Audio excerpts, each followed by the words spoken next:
ইফতারে কিন্তু ভাজাপুরি আইটেম না হলে একদমই চলে না, আমার তো একদমই চলে না। আসসালামু আলাইকুম। আজকে তৃতীয় রমজানে আপনাদের সবাইকে স্বাগতম জানাচ্ছি আমার একটা নতুন ভিডিও দেখার জন্য।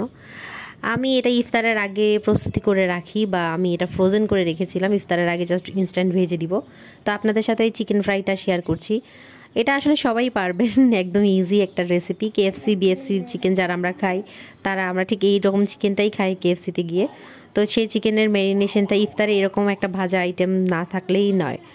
তো আমি প্রথমে চিকেনগুলোকে কয়েকটা লেগ পিস, ব্রেস্ট পিস, থাই পিসগুলোকে নিয়ে আলাদা করে নিয়েছি। তারপর এটাতে হলুদ গুঁড়া, মরিচের গুঁড়া, সয়া সস, টমেটো সস, জিরা গুঁড়ো, আদা রসুনের পেস্ট, লবণ সব কিছু দিয়ে একদম ম্যারিনেট করে রেখে দিব কিছুক্ষণ বলতে 1 ঘন্টার মতো আমি ম্যারিনেট করে রেখেছিলাম। এটা ম্যারিনেট করে খুব ভালো মতো মেখে নিচ্ছি, দেখতেই পাচ্ছেন। মেখে ভালো মতো এটা ম্যারিনেট করে আমি 1 ঘন্টার মতো রেখে দিয়েছিলাম ঢেকে।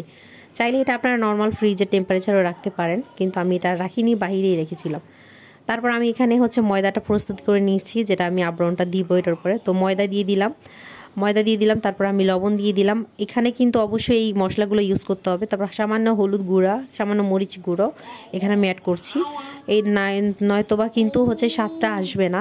উপরের যেই প্রলেপটা পড়ে চিকেনের উপরে, কেএফসি আমরা খেয়ে থাকি, ওরা কিন্তু কিছু সিক্রেট মশলা ইউজ করে। যে সিক্রেট মশলা বলতে তো কিছু না, আমরা আমি কিছু জিরা গুঁড়ো দিলাম এখানে। আর আপনারা চাইলে অনেকে টেস্টিং সল্ট দিতে পারেন। আর কর্নফ্লাওয়ার দিচ্ছি, অবশ্যই কর্নফ্লাওয়ারটা লাগবে, কারণ কর্নফ্লাওয়ারটা যদি না দেন তাহলে চিকেনটা ক্রিস্পি হবে না, মুচমুচে থাকবে না, যেটা মুচমুচে। আর ইফতারে কিন্তু এরকম মুচমুচে একটা চিকেন না হলেই নয়। তো এই তো আমি এটা করে নিয়েছি। আমি যদিও এটা রোজার আগেই করেছিলাম, তো ইফতারের আগে জাস্ট ইনস্ট্যান্ট যাতে ভাজতে পারি। আপনারা কারা কারা এরকম ভাজা পোড়া আইটেম খান অবশ্যই কমেন্ট করে জানাবেন। আর সবার আগে এটা বলবেন কে কোথা থেকে আমার ভিডিওটা দেখছেন, কোন জেলা থেকে ভিডিওটা দেখছেন, এটা অবশ্যই জানাবেন। তারপর দেখেন আমি এটা আপনাদেরকে একটু দেখাচ্ছি। এটা অনেকেই পারে না। প্রথমে আমি ওই যেই মিশ্রণটা, ময়দার মিশ্রণটা করে রেখেছিলাম, সেটার উপর চিকেনটা একদম ভালো মতো ঝেড়ে নিচ্ছিলাম। ভালো মতো এটাকে চেপে আমি ময়দাটা গায়ে লাগাই দিচ্ছি। লাগানোর পরে আমি ময়দাগুলো ঝেড়ে প্রথমে ফেলে দিয়ে তারপর আমি একটা সামান্য পানি নিয়েছি। পানিতে এটাকে চুবিয়ে আবার সেই ময়দার প্রলেপে দিয়ে আবার বারবার বাড়ি দিয়ে নিচ্ছি।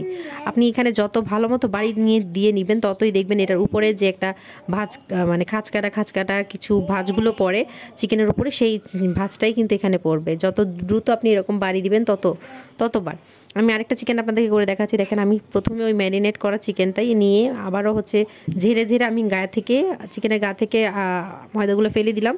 এরপর পানিতে ডুবিয়ে নিলাম, ডুবিয়ে আবারও এটার মধ্যে আমি জাতাজাতি করে আবার দিয়ে দিচ্ছি, দেখতেই পাচ্ছেন। তো এভাবেই চিকেনটা হয়ে যাবে। তো আমি যেহেতু এটা ফ্রোজেন করে রেখেছি, তো এভাবেই আমি প্রত্যেকটা করে নিয়েছি। প্রত্যেকটা চিকেন করে নিয়ে আমি এটা আমার একটা জিপলক বাটিতে বলেন বা জিপলক ব্যাগ বলেন, যার কাছে যেটা অ্যাভেলেবেল আছে, সেটাতে আমি এরকম ছড়িয়ে রেখে দিয়েছি প্রত্যেকটা, দেখতেই পাচ্ছেন।